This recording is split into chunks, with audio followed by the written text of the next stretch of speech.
In the 90s, Playmates Toys made the deepest line of Star Trek action figures in history. My name's Keith, and I'm a collector working towards owning all 284. I've been a Trek fan for almost 35 years, and most people are sick of me talking about it. But somehow I've convinced my old friend Mike to review them with me on Look at My Star Trek Toys! And what's up, everybody? Welcome back to a Look at My Star Trek Toys, a little show in which I show my buddy my Star Trek toys. But today, we're doing another in our line of, I frankly think, superior line of customs. I'd agree. Custom figures. I mean, it's really fun to show off my regular action figures, but the customs are just so damn impressive and so interesting. It's been such a joy to do it. We have a ton. We're going to talk about them today. If you would like to send us your custom, you can do it one of two ways. One, you can tag us in @StarTrekToys on Instagram. Now, if you do that, I'm probably going to say, can you do me a favor and email it to me? Because it's easier for me to remember that I got them there. At lookatmystartrektoys@gmail.com. Mike, are you excited? So excited, Keith, for two reasons. Number one, this show is basically based on us looking at your toys inside of a toy universe that was sort of your jam and not mine in the beginning. But now, Keith, I'm becoming all kinds of a Star Trek guy. And on top of that, I went back and revisited and recognized that the superior portion of our show, which is looking at your customs, was my idea. And so I feel a kinship and ownership and all kinds of pride. Because you said that like so smarmy, and then it was like, my Vessa, is your customs. And then it was like, you were just leading to complimenting yourself. Well, I take that opportunity to do so because the truth of the matter is I have no facility for this type of work. And every time we have these customs episodes, you'll see we've didn't stop at 1, 2, 3, 4, or 5, and we will not stop at 6 because you never cease to amaze us. Even figures that I have no idea who they are in the universe or in the lore, doesn't matter. I think it's crazy how great it is. So that's almost all the figures, but that's and generally changing. I'm inventing some sort of violent desire, like a shiv or a foot shiv. It generally comes down to like pointy, sharp things, is what I want to well, see. I mean, last week I asked you which playset or diorama you'd actually want, but I realized, what would you want? You'd want a sci-fi wrestling ring so they could all fight. Oh man, well, yeah, that's true. Well, there's lots of truth to that, but there it is. Well, someday when we get to Voyager, boy, do I have a surprise for you. All right. Ooh, okay. So, anyway, we're going to get there. Other news. We are continuing our Patreon. So if you would like to support us as we go through this journey, it's, this is so much fun for us. It's also a fair amount of work. So if you would like to, support us, throw us a buck or two. We've got some, really cool, fun bonus content for you, with this show where we'll do a Q&A. We're going to do extra bonus episodes, review episodes. We're doing Deep Space Nine watch along, so you can watch Mike watch it for the very first time, and some behind the scenes stuff on Out of Practice. You can find that on the link right below. It's patreon.com/K&M. Yeah, and we'll throw the Deep Space Nine show on the podcast feeds too. There's a lot coming and go. It's early days, folks, so we're getting it all together. But we appreciate any support. And guess what? If you are not financially able to be a part, no problem. You can still help us out by liking and subscribing to this channel because we can hopefully get our numbers up, which will let more people see your work here with the customs. So that's right. And speaking of how long it's taken us to get our shiz together, we're nearing a year of Star Trek toys. Is that real? Is that for real? We're actually coming up on our first anniversary of the anniversary of the first toys. I feel bad. Episode. I didn't get you a gift. Did you give me anything? I was gonna try to get you some foot shivs, but they got lost in the mail. It's a bummer. All right, well, enough of our nonsense. Let's take a look at our first custom figure from our good friend Kevin Leigh. Who, Mike, did you even know that there was a Star Trek animated series? Uh, I believe so. This has got to be what, 80s? That looks like 80s animation. This is 70s. Wow. Okay. Yeah, I could see that. I didn't know, but that character looks familiar for some reason. Well, it's an Andorian. Huh? This Okay. Andorian specifically is Thelin from the animated series. We have seen an Andorian figure, but obviously not in Starfleet here, which Kevin has done using, I believe, it's probably a McCoy figure with, or is that the, it could have been a Bashir from the Tribbles episode. I don't know. I should have followed up and asked the question. But with the Andorian head, it's really cool though. I mean, it's a deep cut in the lore, but it's a flawless custom. Is it paint? I guess he did the paint job then too. I don't know. I mean, this actually could have just been a clean head swap. But Definitely giving me He-Man hair vibes. it's well, I mean, it's an Andorian. The Andorians have their own special flair and style. Yeah, well, I guess you would have to have painted the hands Yeah, that's and what I'm saying. or yeah, no, you're totally right. Look at you, Mike, eye for detail. Yeah. So yeah, Kevin, email me. I'll be curious to know the answer to how you created that. But it's a very cool figure, and I don't think I've seen many figures from the animated series. No, that's really cool. And I love an animated it's a translation of an animated image to the 3D space. It's cool. Yeah, well, we're about to see Words, that. words, words, words, words. Mike Words. said. Word salad, talking mouth noises. Well, we're about to see that because Playmates is about to drop the Prodigy figures coming up this summer. So, and we know they look amazing. I can't wait to have them in my hands. All right, so our next figures are going to be another interesting set of head swaps, but these will have never been seen on screen. They are from our good buddy V-Man Vance Major Owen, who has sent us here. He did the entire Voyager cast in First Contact uniforms. Cool. You know me, First Contact uniform, that is my jam. Those are the best uniforms out there. But on Voyager, because they were off on the other side of the universe, they didn't get the memo that the uniforms changed. So they continued to wear the Deep Space Nine era all the way through the end of Voyager. But once they arrived, I mean, spoiler alert, they would have, oh crap.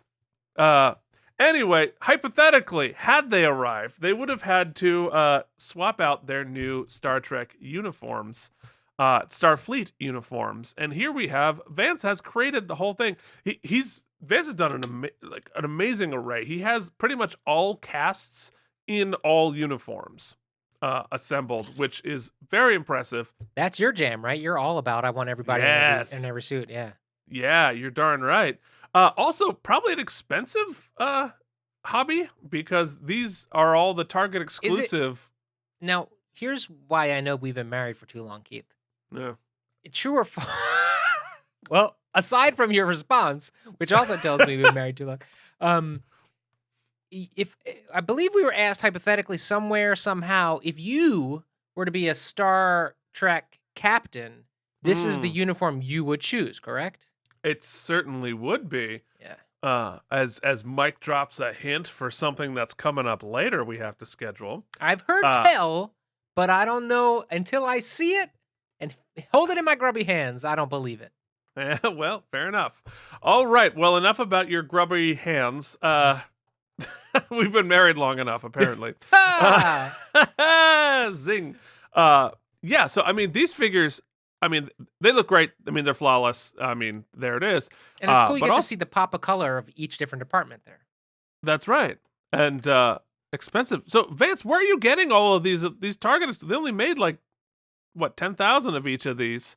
And I had to fight tooth and nail to get my hands on the original ones. And you've got so many, you're popping off heads and throwing he did the same thing with the Deep Space Nine figures, which I'm not.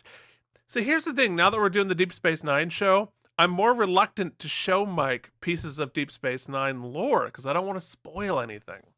Well, Anyway, it is fun. I will say, I do find it fun when I'm watching the show. And like you said, we're only 4 episodes in, but I see something from the toy show. I always feel like I'm in on something. So it's not too bad. Just don't spoil any plots. That's really what I want to. yes. Well, sometimes the toys spoil the plots. All right. Well, anyway, lots more from Vance. I'm just sort of grabbing stuff almost at random because all of his stuff is cool. You know what would be cool? What would be cool, Mike? It's not a customs episode, Keith, if I don't pitch an idea. Oh God. Oh, and here we go. Usually it's for I heard from JD he's not doing your foot shivs. Usually I pitch a figure, right? But how cool would it be? What if a toy line did make like a figure or a set of figures that was going to be spoiler, and I want to see what like a mock-up of a packaging that is a spoiler warning. There's a spoiler warning like sticker or something, and then you have to like peel it off to reveal the toy so that it's not ruined for you. For anybody who wants to avoid a spoiler. Now, I don't know how you sell the toy per se without a clear package, but I want to see your mock-ups. You mean you just want a rectangle with spoiler alert written on it? There's got to be a more clever way to do it, Keith. Come on, you're a graphic artist. I've got a Sharpie here. Why don't I just write spoiler alert, and then right you can open it up, and then they're the truth. The right answer is, that's clever, Mike. Ha. Let's move forward, not mock you for 10 minutes. All right. Somebody comment below and tell me it's a good idea, please. Wait, are you feeling the urge to kick me with a foot shiv right now? Oh, you're from your mouth to whoever's ears. All right. All right. So let us move on. Speaking of Deep Space Nine, and let us take another look at our good friend Chris at CRM Customs work at Star Trek Customs. It's Quark. Look at that. I know. It's almost you sort of run out of things to say about Chris's work, but this is a completely original 3D printed, computer modeled, hand painted Quark with that unbelievably cool jacket and like paint scheme. And it's like, what I love about this is you can actually see on the screenshot there, this is the jacket that he is referencing there. It looks so much cooler because you can see all those colors and it's not under all those stage lights. But yeah. It's like a stained glass window. Yeah. It's so cool. That's so far. By the way, Quark's my jam. Digging him. I love this. I kind of want it. Well, I think you need that jacket. Oh, I could rock that jacket. Yeah. It's what I find interesting. It's like that cutout at the bottom there. Like it only like has the little 2-button fastener. That's really neat. It's like a very Joseph in an Amazing Technicolor Dreamcoat type of scenario. Right. Like if Joseph had to go to a gala, or he was singing opera, and had like tails. Mm-hmm. I have a coat like that. Also, Chris, I see that smoke machine. By the way, that is not lost on me. Thank you for committing to the bit. You went with the smoke machine, and that's awesome. Yeah. Although, is that dry ice? It is. I had a friend who actually had a smoke machine once, and I shot a whole music video in my old apartment. It was so fun. We almost died. Yeah. Well, that's why you need a CO2 machine too. You need to make sure you're not carbon dioxide. You're monoxide, which is the poison one. Carbon monoxide, poison. Monoxide. Yeah. All right. Yeah. Stellar work, stellar photography as well. I mean, I don't know whether that's a digital background or whatever that is. It's a unbelievably beautifully shot, as well as designed and fabricated. As always, look how each of his individual teeth, you can see the paint on the teeth. I mean, that is incredible. It's stupid good. And the shading and depth in the paint, in the ears and around the eyes. I mean, it's getting redundant at some point, but Chris's work is astounding. Dude, we're gonna keep saying it. So all right, there we're gonna keep showing it. That's what we're gonna do. All right, so the next thing we're going to show you, we're going to show you more of our friend George Alexandris's work.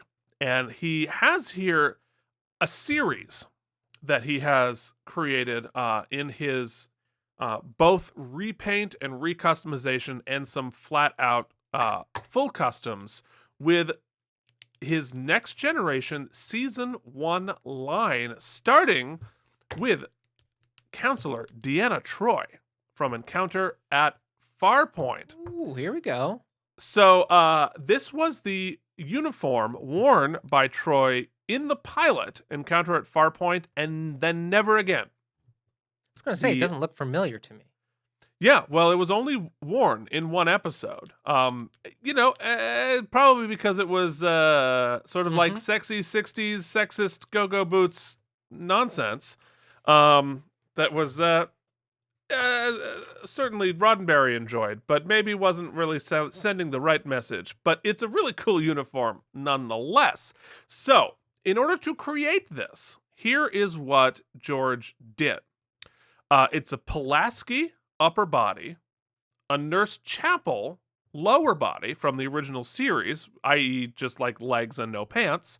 Then he resanded the boots, and the head needed to be reworked to fit, including painting the headband there, because that was not part of the original figure, and the arms are from an Edith Keeler figure. So every element of that is from a different figure. Whoa. Yeah. That's well done. It's Frankenstein. It's incredibly well Frankenstein, and of course, completely repainted, as George always does. Wait, how did he do the head? Was the headband a part of another figure? I don't remember. I'm gonna have to get. It doesn't look. It looks like it's on there, doesn't it? It does. It looks like it's sculpted in, but was that something that George did himself, or was that painting a different headband? I don't know. I have to get back to the shelf behind me and take a look and figure that out. But we know what George is perfectly capable of doing it. But what a cool and creative way to realistically approximate a professional version of that figure. I mean, if Playmates did that figure, that's exactly what it would look like. It's very, very cool. So as we continue our Encounter at Farpoint and/or Season 1 of Next Gen figures, let's take a look at Season 1 Riker, which we have seen a version of. I forget, it might have been Vance's, but here is George's version of it, including his customary incredible repaint. And he explained how he did it. It's a Cadet Riker head, which is two things I realized about the Cadet series was a series of figures. We just beamed us out into space? I didn't mean to beam us. No, we're back. You can't breathe out there, Mike. You can't breathe. Okay, we're back. Oh god, we almost died. So the Cadet series were from a video game, and so they put them out like young versions of all of the figures out there. So we got a Riker without a beard, and I have them, but I'd never really looked at them that carefully because I didn't play the video games, so they're sort of non-canon. But their sculpt on the Riker face is actually pretty good for the Season 1 Riker.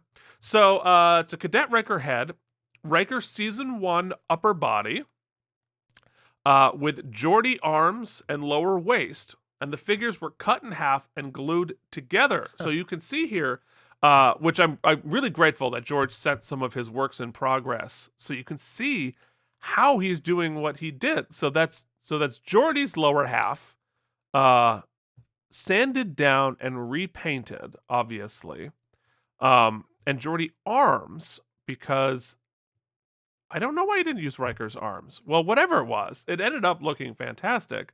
But you can see, in order to get that matte paint probably for articulation. In order to get that amazing matte painted color, you have to sort of sand it down.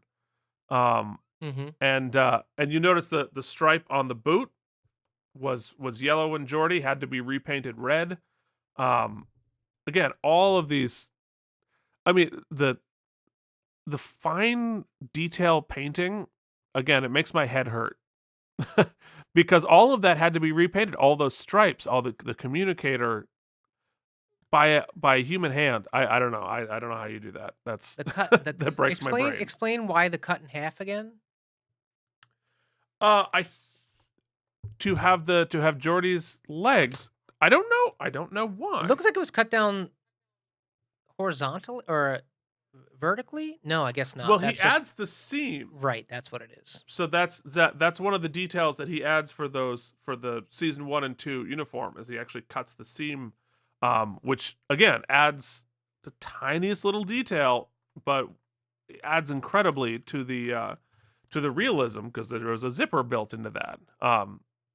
Really, really cool. So in our next figure, we're going to see even more of the work product, how he did it. And that is Worf from Encounter at Farpoint, which the more you look at this figure, the cooler it gets. And I'll explain why. First off, the baldric finally matches. Now, there is a season 1 and 2 Worf that Playmates put out, which we're going to show you the side-by-side. But in the meantime, the baldric was the season 3 plus baldric that they just sort of painted gold. Well, that wasn't good enough for George. George sanded off the original and sculpted a screen-accurate one himself by hand. Then he also sanded all the hair off and sculpted the short hair. Because again, Playmates was like, we're just going to repaint the season 3 and 4 one. And then as always, a complete repaint. So you can see here what he did. He literally sands off what he doesn't want and sculpts back onto it the correct hair. And the baldric blows my mind. Go back to the work in progress green. How did you do that? Is that an old baldric that he reformatted, or is that built from nothing? He had the original baldric that he sanded down and replaced. Go to the side-by-side, which I think might be the last of the Worfs. Yeah. There we go. So it's a completely different baldric. Because it's sort of like a chainmail feel with a different accoutrement on the shoulder. Here's the problem with customs, Keith. Right? Here's the problem. Yeah. Because that figure on the right is cool, and you want to have it, but that's a great figure. But then you see that figure on the left, you see the side by side, you're like, no, I need that one. Yeah, because that's the one. It's superior in every way. How did you do that by hand? That's what I want to know. How the heck did you get that texture in there? This is a great example.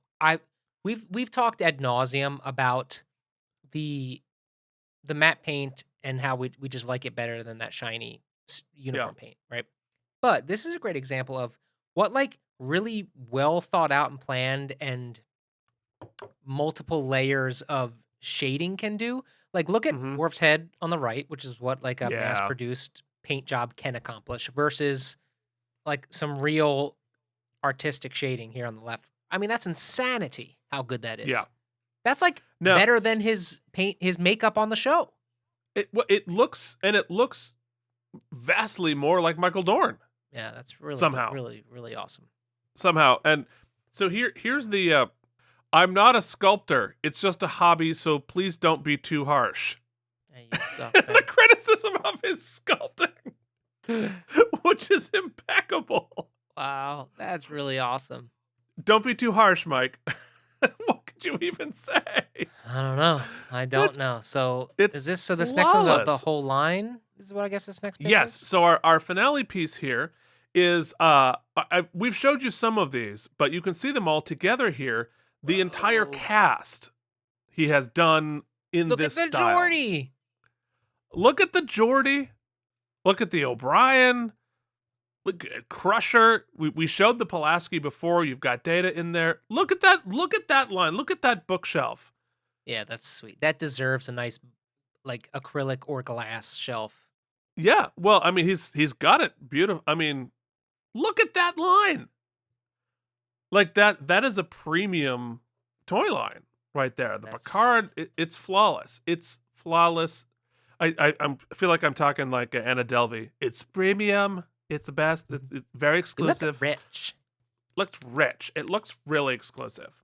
Uh, yeah. I mean, it's so cool, and like you said about some of the other stuff, they're also one of a kind.